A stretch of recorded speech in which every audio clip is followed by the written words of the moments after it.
Kasang Sanpertai Voice of the People's Party VPP kalapan pau ya kajing sneu khiajur halo kajing mi khubor ba BJP kalapal syang banwan ra kampenroi hakrem mau jumbuin hamo senram apok skim prasad bat swadesh darshan tu siru balak banyalam ban penlong sia kajing adai berkaniam hakakalwa obla pelaj mentaksngi unung aiktin ke VPP Dr. LP Suelrani long ba ke VPP kwa ban krensyai ba mau jumbuin hamo senram udai ujing thau ka mariang bat ban kring ye bawan kai udai ban sa kumtu kanu ka jing persyang ban batai ban penbha ye kete krem kum ke jakal yale niam kedai bomla ban pediang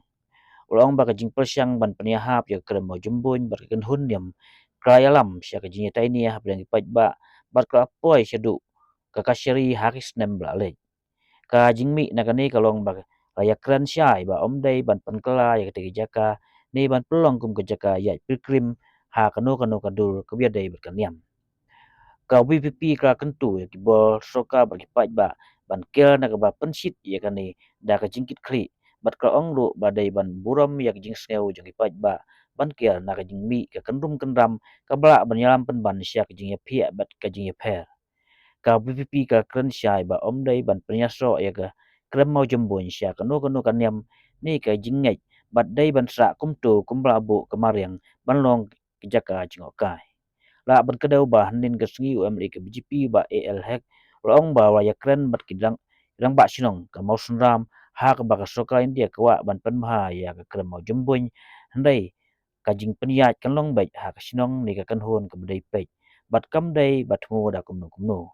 long ba urang ba sinong ka mau sunram ba pentip ba un saya kren chua ya kan ni kam ha ka executive committee jong do ba sinong.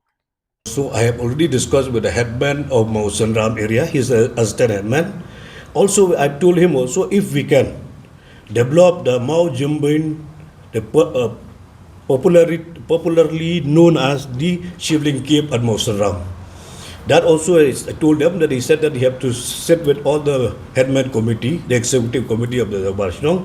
before we take it of the scheme. But I told him very clearly to him that is not BJP scheme, that is not the government scheme, purely belong to the Shnong scheme only.